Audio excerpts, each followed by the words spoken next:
Chapter 3 class +2 exercise 3.3 question number 11 choose the correct answer if A and B are symmetric matrices of same order then AB minus BA is A skew symmetric matrix zero matrix identity matrix. हमने correct answer choose करना है यदि हमारे पास A और B symmetric matrix हैं और उन दोनों का ऑर्डर क्या है, सेम ऑर्डर है, तो फिर हमने फाइंड आउट करना है जो AB माइनस BA हमारे पास स्क्यू सिमेट्रिक मैट्रिक्स आएगा, सिमेट्रिक मैट्रिक्स आएगा, जीरो मैट्रिक्स आएगा या फिर आइडेंटिटी मैट्रिक्स आएगा। तो सबसे पहले हमने let A is equal to symmetric matrix लेनी है 3 2 2 1। हमें ये कैसे पता चलेगा कि ये हमारी सिमेट्रिक मैट्रिक्स है?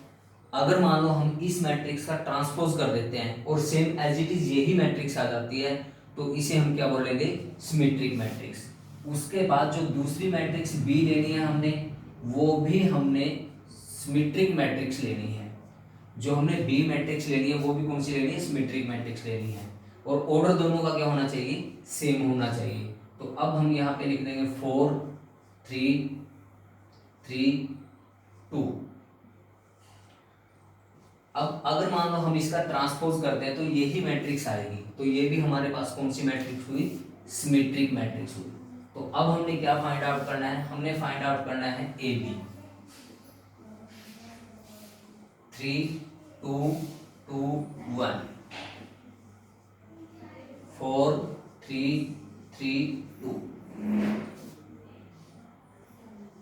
टू मैट्रिक्स की मल्टीप्लिकेशन कब एग्जिस्ट होगी, जब जो हमने फर्स्ट मैट्रिक्स लिखी है उसकी कॉलम और जो सेकंड मैट्रिक्स लिखी है उसकी रो इक्वल है, तो मल्टीप्लिकेशन एग्जिस्ट होगी। अगर इक्वल नहीं है तो multiplication does not exist.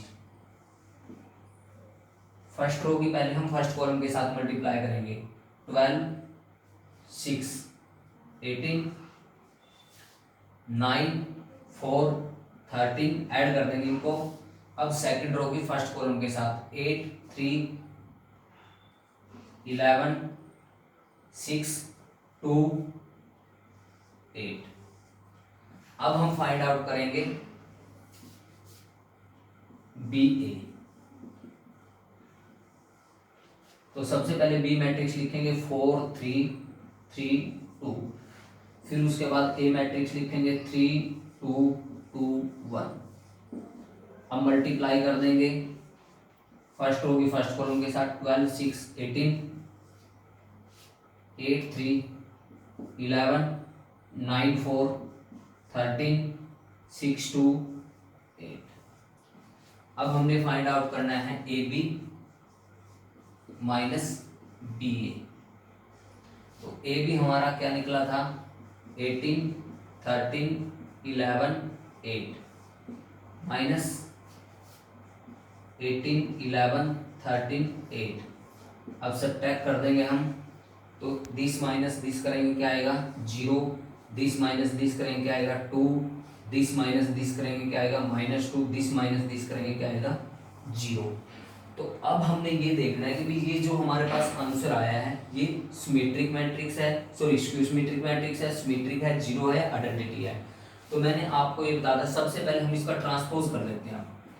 A B minus B ए, इसका ट्रांसपोज करते हैं। इसका ट्रांसपोज करेंगे तो हमारे पास आएगा 0 2 -2 0। और मान लो हम माइनस इसमें से बाहर निकाल लेते हैं, तो ये हुआ 0 -2 2 0। और ये देखो माइनस ऑफ जो ये मैट्रिक्स जो ये हमारे पास, देखो ये मैट्रिक्स की इक्वल है, ये हमारी ए बी माइनस बी ए। तो मैंने आपको बताया था कि मान लो हमारे पास कोई भी मैट्रिक्स है, अगर हम उसका ट्रांसपोज कर देते हैं, अगर वो जैसे मान लो ए मैट्रिक्स है उसका हमने ट्रांसपोज कर दिया और वो ए के इक्वल आया तो फिर तो होगी सिमेट्रिक मैट्रिक्स। अगर मान लो हमारे पास ए मैट्रिक्स है और उसका हमने ट्रांसपोज किया और वो हमारा -a के इक्वल आया तो फिर वो कौन सी मैट्रिक्स होगी, स्क्यू सिमेट्रिक मैट्रिक्स।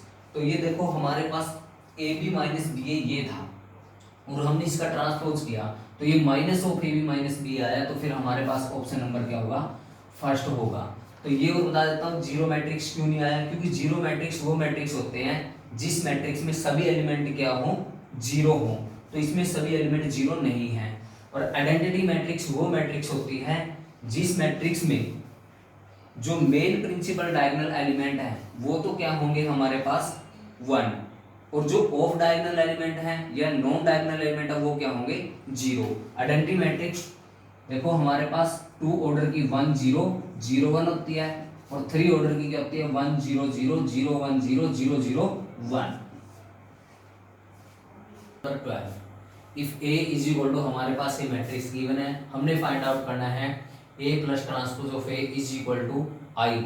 आई क्या है हमारे पास, आइडेंटिटी मैट्रिक्स है या यूनिट मैट्रिक्स है, और किस ऑर्डर की लेंगे, जिस ऑर्डर की हमारे पास ये मैट्रिक्स गिवन है। ये 2/2 ऑर्डर की है, तो जो आइडेंटिटी मैट्रिक्स है वो भी हमने 2/2 ऑर्डर की लेनी है। 1 0 0 1, अगर 3/3 ऑर्डर की होती तो 1 0 0 0 1 0 0 0 1 लेते हैं। तो हमने इसमें अल्फा की वैल्यू फाइंड आउट करनी है, ये ऑप्शन हमने चूज करने इनमें से कौन सा ऑप्शन आएगा। तो सबसे पहले हम ट्रांसपोज ऑफ ए निकाल लेते हैं, यानी कि हमने ट्रांसपोज ऑफ ए कैसे निकालना है, किसी मैट्रिक्स का ट्रांसपोज कैसे निकालते हैं, उसकी रो को कॉलम में इंटरचेंज कर देते हैं या फिर कॉलम्स को रो में इंटरचेंज कर देते हैं। तो हमारे पास आएगा, जो हमारे पास R1 है इसको हमने C1 में लिख देना है, जो हमारे पास R2 है इसको C2 में लिख देना है। अब हमने फाइंड आउट क्या करना है, A plus transpose of A is equal to identity. तो यहाँ पर हम क्या करेंगे, यहाँ लिख लेते हैं A की वैल्यू लिखेंगे जो A मैट्रिक्स गिवन है, cos alpha minus sine alpha cos alpha. Transpose of A लिखेंगे यहाँ पर cos alpha sine alpha minus sine alpha cos alpha is equal to I की जगह लिखेंगे 1 0 0 1।